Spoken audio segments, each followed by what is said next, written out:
John Welch and Robert Crookston met on their way to winter quarters while ferrying across the river.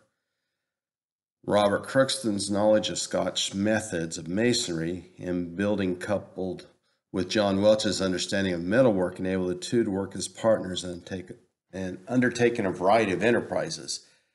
They became very good friends and traveled across the plains together, the Welches and the Crookstons. John Welch's sister, Ann Welch, married Robert Crookston, and John and Robert stayed friends their entire life. What's interesting is both of them approached the courthouse to leave what Robert calls is a statement of facts.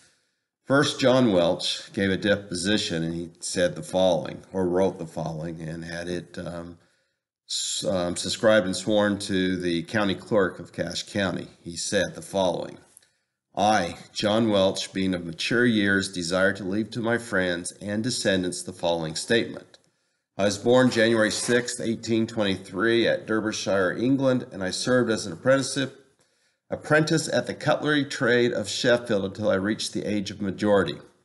I was baptized in the Church of Jesus Christ of Latter-day Saints in the year 1841, immigrated to Nauvoo, Illinois in 1843, and to Salt Lake City in the year 1852.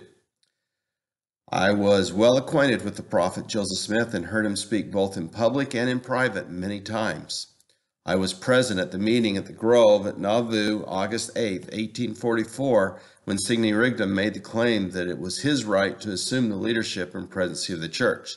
I saw Brigham Young, then the president of the 12 apostles, stand up to speak to the people, and he spoke to the people, and he spoke with the voice of Joseph Smith, and I further declare and testify that he, Brigham Young, had the appearance of the prophet Joseph Smith while he, Young, was talking.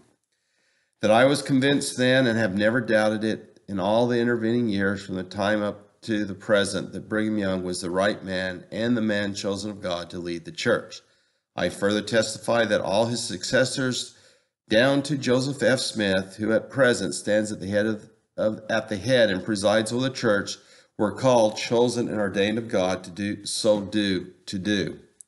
In witness whereof I hereunto set my hand and seal at Logan City in the county of Cache and state of Utah this 5th day of July A.D. 1902.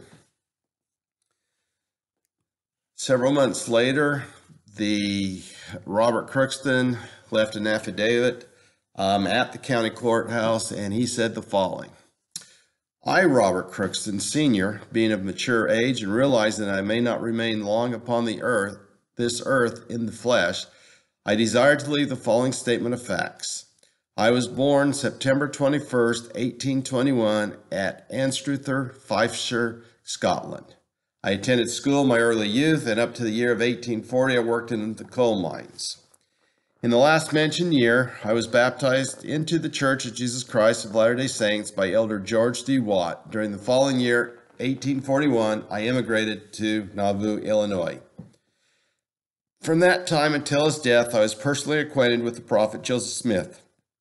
I lived in Macedonia and enlisted in the Nauvoo Legion. I was in Carthage on the 27th day of June, 1844, when Joseph was killed, and on my way home from Nauvoo to Macedonia, after the Legion had been disbanded, was arrested in Carthage. Upon promising, however, to leave town at once, I was discharged. I attended the funeral of the prophet Joseph and his brother Hiram Smith.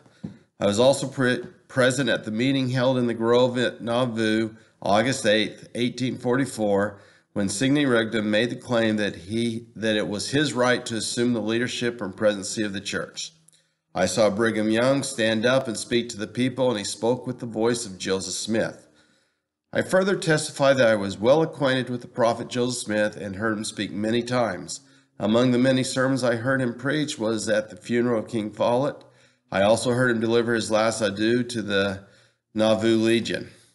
As to Brigham Young, I know of surety that he spoke with the voice of Joseph Smith, and I was convinced then and never doubted during all the intervening years that passed that Brigham Young was chosen and ordained of God to lead the church. And I further testify that all his successors, down to Joseph Smith, who at the present stands at the head and presides over the church, were called, chosen, ordained of God to do so.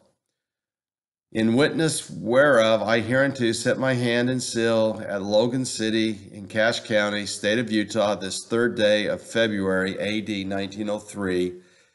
And the witness is by the county clerk, Lydia Owen H.G. Matthews.